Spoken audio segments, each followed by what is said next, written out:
Lanjut. Ini Pak memang dibuat tahun 2011. Pada waktu itu terus terang aja Kasubditnya adalah Pak Hedi Radilian yang sekarang adalah Dirjen Bina Marga. Jadi tentunya kita ingin agar permen ini dilaksanakan benar di lapangan.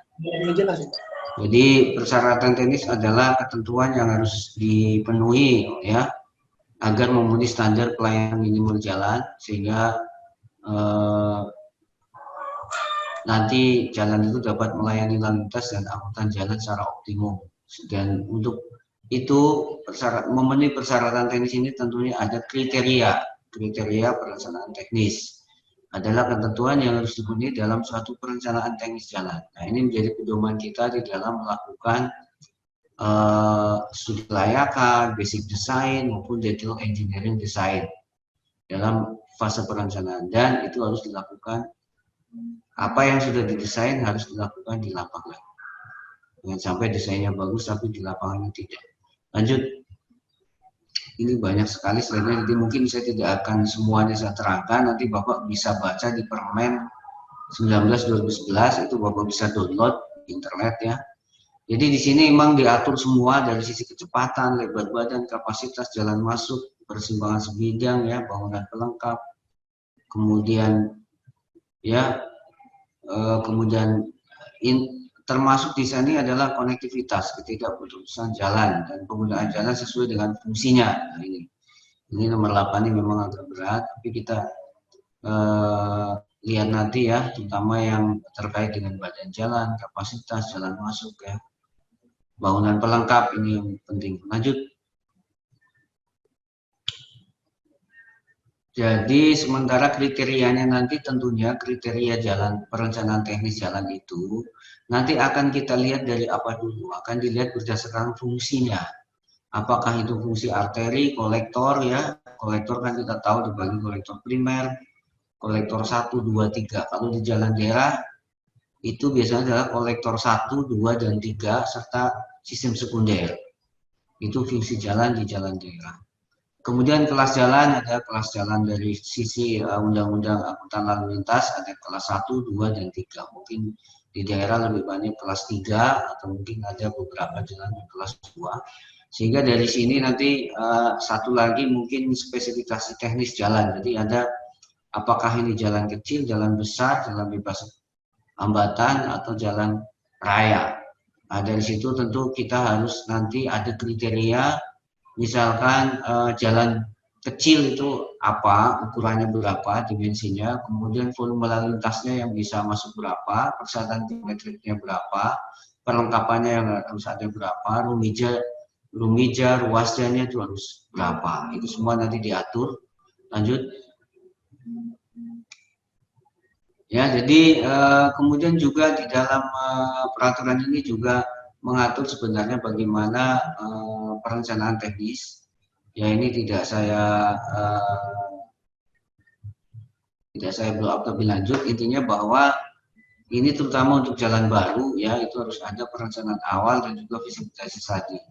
Sedangkan untuk jalan-jalan existing yang sekarang ini kita kan PHJD jalan existing itu lebih banyak kepada final engineering design, terutama untuk yang rekonstruksi dan berkala. Kalau yang rutin saya pikir itu tidak. Mungkin Bapak mungkin itu cukup gambar, kalau mau gambar di mana yang perlu rutin-rutin. Ya, dan juga ada engineering design ini sudah ada standarnya. Isinya harus apa saja, tentunya ada perhitungan-perhitungan teknisnya, kemudian ada gambarnya. Gambarnya pun ada gambarnya biasanya di A3 ya, kemudian juga biasanya stasiunnya tiap 500 meter atau tiap 1 kilo juga bisa, tergantung skalanya. Skalanya biasanya 1/5000. Lanjut.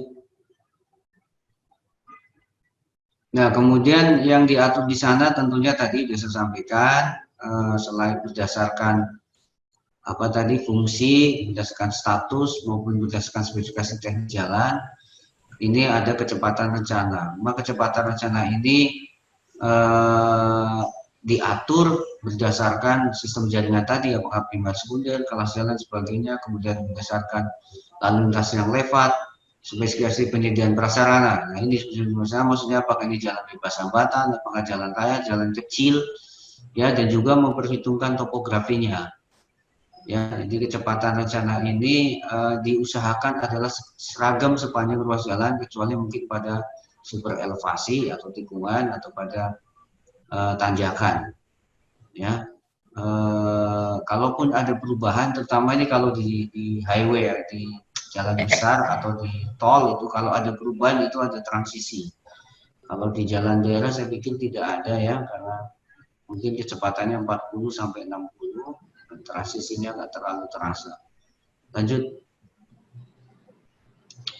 Kemudian lebar badan jalan. Lebar badan jalan itu badan jalan ya. Badan jalan itu seperti gambar di sini. Ini ada median jalannya, ada shoulder di dalam.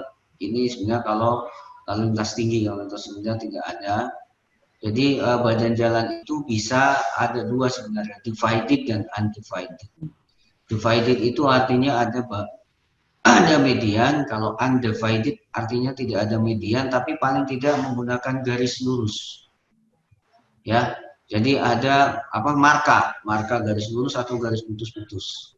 Yaitu di jalan daerah biasanya kita lebih banyak menggunakan marka, ya, nanti akan diterangkan di hari ketiga. Markanya itu harus bagaimana, kapan putus-putus, kapan harus tidak putus-putus. Ya, kemudian juga ada lajur lalu lintas atau carriageway, ya. Kemudian ada juga bahu jalan, kemudian ada drainase, dan ini badan jalan ya, ada bahu jalan. Bahu jalan sebenarnya bukan badan jalan, ya, termasuk bangunan perlengkapan. Iya, bahu jalan. Kemudian ini lebar badan jalan. Lebar badan jalan adalah untuk jalan kecil itu 1,5 meter. Tetapi ini yang jalan kecil, kalau saya lihat di gambar itu nggak ada di buku ini. Jadi saya pikir ini jalan kecil ini di ranah Cipta Karya. Makanya kita minta di DAK pun minimal 3,5. Karena memang itu kalau digambar itu hanya yang 3,5. Nanti akan kita lihat. Jadi lebar lajur lintas untuk jalan sedang dan jalan kecil diukur dari sumbu membujur ke sumbu marka membujur. Ya, artinya dari tengah sampai ke samping sebelum bahu. Lanjut. Kemudian kapasitas. Nah, kapasitas jalan saya pikir saya tidak perlu menerangkan di sini. Intinya bahwa kalau kapasitasnya sudah di atas 0,85 itu kita bisa melakukan pelebaran. Ya, lanjut. Kemudian jalan masuk ini lanjut aja, karena jalan masuk ini sebenarnya kalau di kita ini tidak susah sekali diserapkan, ya. Jalan masuk sebenarnya dibatasin tadi. Kalau jalan arteri itu ini 3 kilo, arteri sekunder 1 kilo, ya. Kemudian kalau di kita kan lebih banyak jalan kolektor ya. Nah, kolektor itu tidak terlalu banyak dibatasi. Lanjut. Kemudian bangunan pelengkap ini meliputi ya jembatan, lintas antas terowongan, kemudian pendukung konstruksi, saluran tepi, gorong-gorong, dinding penahan tanah. Ya, nanti tolong di PHJD ini kita memperhatikan saluran tepi, gorong-gorong juga harus bersih kalau memang ada. Kemudian dinding penahan tanah. Nah, ini tolong teman-teman jangan terlalu over desain. Jadi mentang-mentang ini butuh tanah langsung dibikin dinding penahan tanah, pasangan batu dan sebagainya. Padahal Bapak bisa optimasi misalkan dengan menggunakan terasering atau dengan menggunakan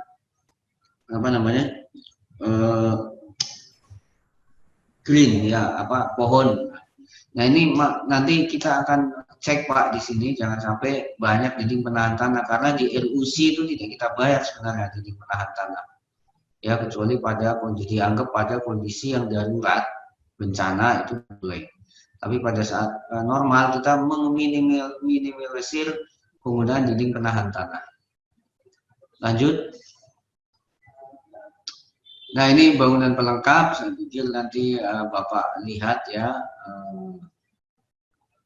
mana nih, lintas atas jembatan, lebar trotoar 0,5 misalkan ya, lintas atas 0,5, lintas bawah.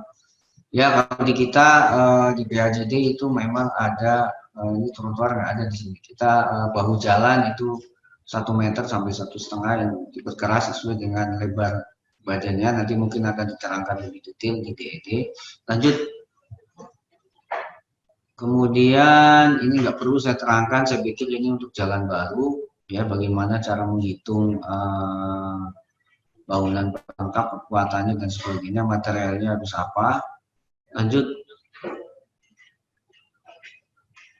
Apa ini? Nah ini fasilitas lalu lintas dan fasilitas pendukung pengguna jalan. Fasilitas penyandang cacat, nah itu harus ada. Makanya kami minta diperkeras, salah satunya adalah untuk memenuhi ini. Ya trotoar, ya tidak hanya di kota tapi mungkin karena ini jalan kolektor tempat Bapak ini kan banyak melewati permukiman juga, ya sehingga perlu adanya fasilitas ini. Nah salah satunya dengan bahu jalan diperkeras ini bisa mengakomodasi kepentingan ini. Kemudian apa nih? Lebar badan jalan di atas 2 meter, kemudian tinggi vertikal atas, ini terowongannya. Lanjut aja. Nah, perlengkapan jalan itu termasuk di dalamnya adalah tadi marka, kemudian rambu, kemudian penerangan jalan ya. Jadi nanti tolong ini yang sebelah kiri bawah ini di NTB kalau nggak salah. Jadi sudah cukup bagus ya.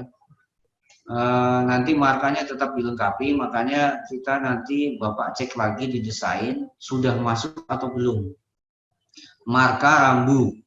Fasilitas keselamatan jalan nanti akan diterangkan di ayat ketiga.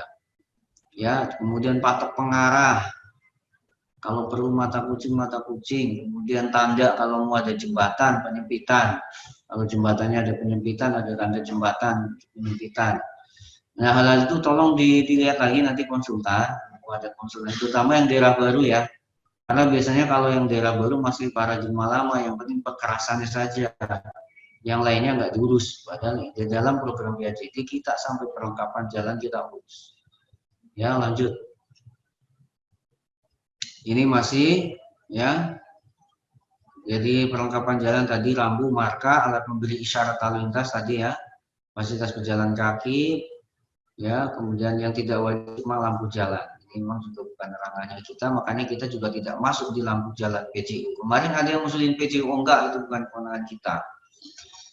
Maksudnya itu tidak wajib dan itu silahkan berkoordinasi dengan dinas mungkin yang berhubungan dengan dinas energi ya. Ya karena di sini pun ditulis tidak wajib. Ya, lanjut. Ya kemudian ini tadi sudah sama patok pengarah, kilometer, pagar jalan, peredam silo, tempat istirahat. Lanjut. Sudah saya sampaikan. Nah ini fungsi jalan, mungkin tadi agak sedikit melompat. Tadi sudah sampaikan ada arteri, kolektor, lokal, lingkungan. Lanjut aja. Ya kelas jalan juga tadi lanjut aja. Ada kelas 1, 2, 3. Nah tadi ini sama spesifikasi penyediaan prasarana tadi sudah sampaikan. Ada jalan bebas jembatan, jalan raya, jalan sedang dan jalan kecil. Jadi mungkin kita lebih banyak masuk di jalan sedang dan jalan kecil. Jadi untuk lalu lintas sedang dengan jalan masuk tidak dibatasi, Pak. Jadi memang tidak dibatasi, ya. Kemudian jalan kecil juga lalu lintas setempat, ya. Ini mungkin jalan-jalan kabupaten masuk dan provinsi masuk jalan sedang dan kecil. Memang ada yang di jalan raya, tapi saya pikir ini nanti masuk di kolektor 2. Ini biasanya menghubungkan antar ibu kota provinsi dengan kabupaten atau antar kabupaten. Memang ada beberapa jalan provinsi yang di program kita termasuk jalan raya. Lanjut. Nah ini kelas jalan, jadi kita masuk di kelas jalan 2 saya pikir ya, dan kelas 3 ya. Saya tidak akan menerangkan ini, silahkan nanti dibaca. Kalau kelas 1 lebarnya minimal 2,5, tinggi mobilnya, ini tinggi mobilnya, kendaraan motornya minimal, kemudian 10 ton. Kita berkaitan dengan tonase kelihatannya ini. Kalau kelas 2 8 ton, kelas 3 juga 8 ton, kalau kelas khusus juga 10 ton. Jadi mungkin kita mendesain dengan 8 ton. Lanjut. Kemudian ini bagian-bagian jalan. Nah ini Pak, jadi kita harus melengkapi semua ini. Jadi yang apa itu? Yang C itu apa tuh? C ruang milik jalan. Nah, ruang milik jalan itu terdiri dari apa? Lalu lintas yang A itu, kemudian B bahu jalan, C saluran sepi, D ambang pengaman. Kalau ada ambang pengaman, kadang-kadang sebelah kanan kiri sudah jurang atau sudah gunung ya, tidak ada ambang pengaman. Nah ini harus kita penuhi Pak di PHJD ini. Ya ini yang akan kita penuhi, kemudian kemiringannya untuk A itu 2-3%, untuk B itu 4-5%. Ini kita penekanannya di situ Pak. Karena selama ini penampang melintang ini tidak dipenuhi oleh Bapak Ibu, sehingga akhirnya misalkan di A lajur lalu lintasnya ini kemiringannya ada yang 0. Kemarin saya cek di DAK bahkan ada yang cekung ke tengah, minus, sehingga air itu nggak kemana-mana atau bahkan tergenang di perkerasan, sehingga yang terjadi adalah merusak perkerasan. Kemudian yang di B juga sama, kadang-kadang nggak ada, ya. Kemudian ada pun misalkan dengan tanah atau dengan air keras, memang boleh dengan air berat es, nah, tapi kadang-kadang kalau banjir apa ke bawah air, sehingga atau rumputnya karena nggak suka dipotong sehingga rumputnya panjang-panjang. Nah dengan bahu diperkeras itu akan bisa mengurangi hal tersebut. Kemudian yang C, drainase ini juga banyak yang ada atau sudah ada sudah tertimbun bertahun-tahun. Ya itu nanti kalau sudah tertimbun tahun-tahun bisa dilakukan pekerjaan rutin plus. Silahkan ya. Nanti tolong dicek, ini terutama yang daerah baru, ya dari A, B, C sampai D-nya dicek nih. A, B, C, D-nya dicek mana yang belum ada, mana yang memang sudah ada mungkin perlu diperbaiki, perlu mungkin C-nya ini sudah ada, mungkin perlu digali lagi seperti kemarin di Lombok Barat itu udah 10 tahun Pak. Begitu kita gali ternyata masih bagus salurannya, betulnya masih utuh, apanya masih utuh, sehingga kita angkat sampahnya bertruk-truk gitu. Oke lanjut.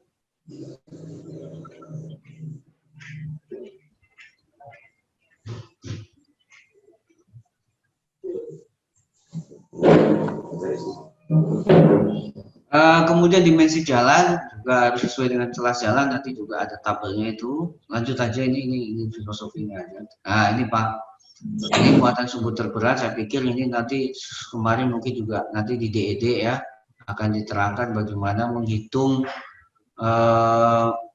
Excel dari masing-masing jenis kendaraan. Lanjut. Ini klasifikasi kendaraan juga saya pikir sudah diterangkan kemarin di di PKRMS dan juga nanti akan diterangkan di MDP ya. Lanjut aja. Ini geometrik jalan. Nah ini mungkin sedikit yang perlu saya tekankan.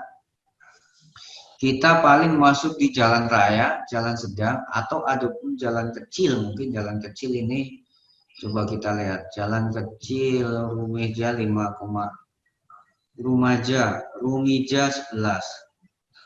Ruang manfaat jalan 1,5.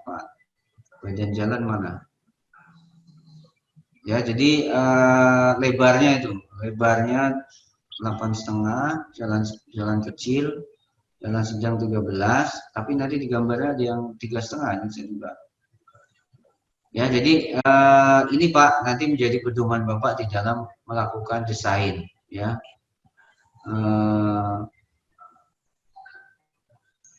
Kecepatannya ini 30 sampai 80 yang jalan sedang, yang jalan kecil 20 sampai 60.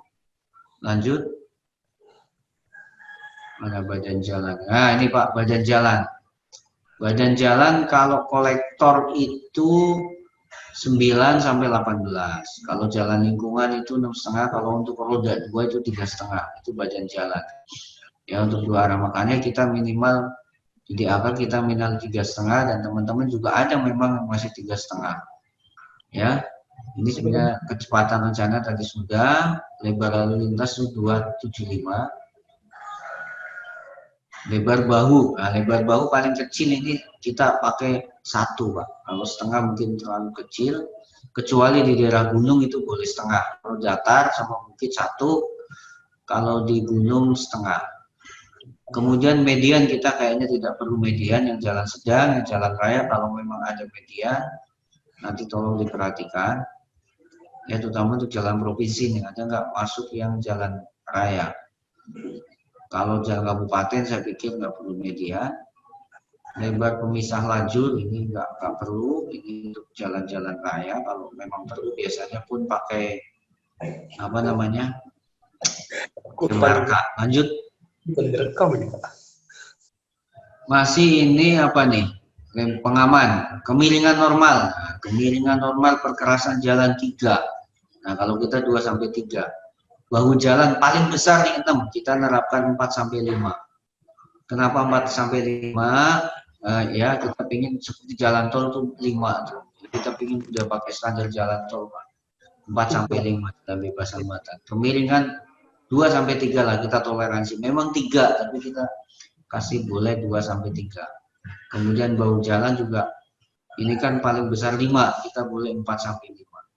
Ya, karena kalau di sini kan 6, boleh 6, boleh maksimal 6 ya. Kemudian apalagi di super elevasi itu pada tikungan 8 Pak.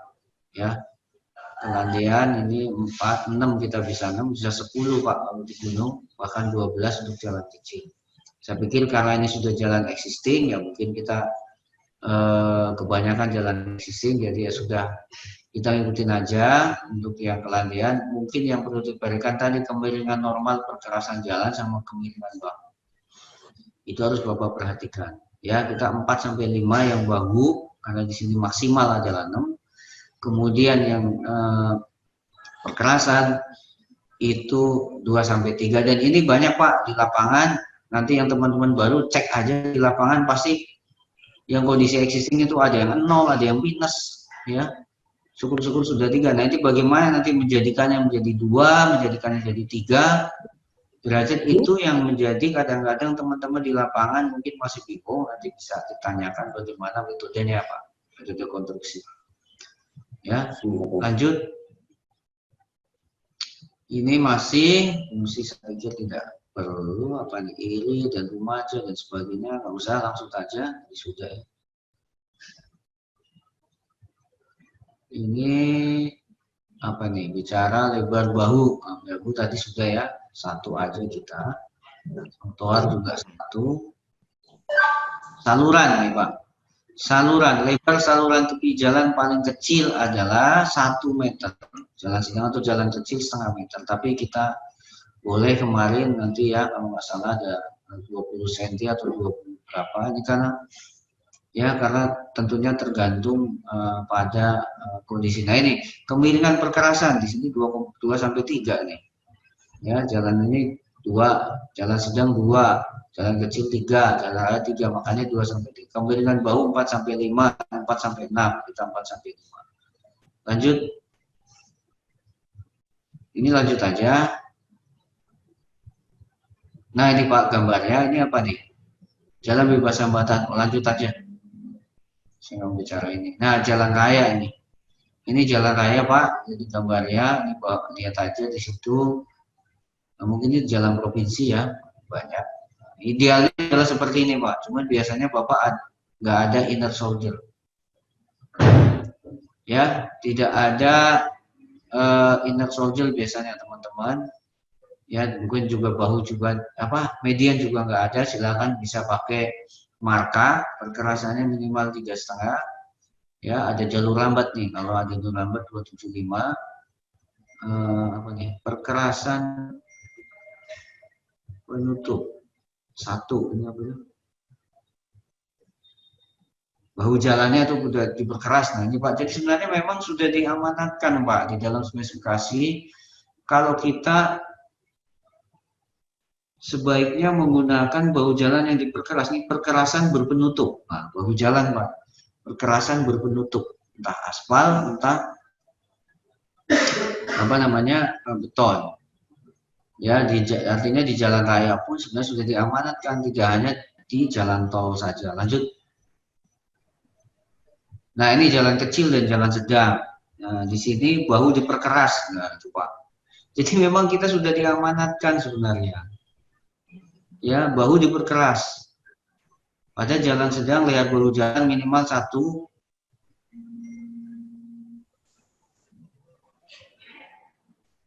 Ini sebentar, Pak. Ya, Pak. Lagi zoom, Bos. Lagi zoom. Ya, lagi zoom. Hmm. Ya, silakan, silakan.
Ya, Pak.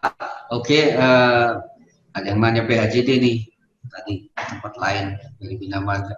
Ya, Pak, artinya di sini kalau kita lihat di spesifikasi teknis ini permen ini sudah mengamanatkan, Pak. Bahu diperkeras dengan perkerasan berpenutup, ya kan? Ini udah jelas pada jalan sedang lebar bahu jalan paling kecil 1 meter dengan lebar bagian bahu jalan yang diperkeras dan berpenutup minimal 1/4 meter. Jadi artinya boleh gabungan di sini. Artinya kan seharusnya 1 meter nih. Nah, 1 meter itu yang 0,25 itu diperkeras dengan penutup aspal, berpenutup. Bisa aspal, bisa beton. Nah, makanya kita terapkan, Pak. Jadi kenapa ada bahu jalan, kita perkeras, itu sudah sesuai dengan amanat permen ini. Ya, ini kalau di jalan kota. Lanjut. Ini jalan kecil, saya pikir ini teman-teman ada yang saya lihat kemarin kayak di pesisir selatan masih ada jalan kecil ya. Tetap nih bahu diperkeras, Pak, ya kan? Jadi apa yang kita lakukan ini sebenarnya sudah benar sesuai dengan ketentuan. Nah, tapi kenapa maaf jalan raya, jalan nasional kok belum diperkeras? Ini mereka sekarang sudah move on. Ya, Pak, jadi memang sudah diamanatkan sebenarnya. Jadi aturan kita sebenarnya sudah bagus, Pak. Ya, termasuk ini sudah bagus. Cuma diimplementasi di lapangan selain kendala biaya juga mungkin mau tidak maunya itu. Lanjut. Ini jalan kecil pada jalan lingkungan. Saya nggak tahu teman-teman masih ada tidak, lebarnya 6,5, tapi perkerasannya 5, mungkin masih ada juga. Ya, sama ini ya. Tuh, Pak, bahunya diperkeras, Pak. Tuh, bahunya diperkeras. Kalau trotoar pasti.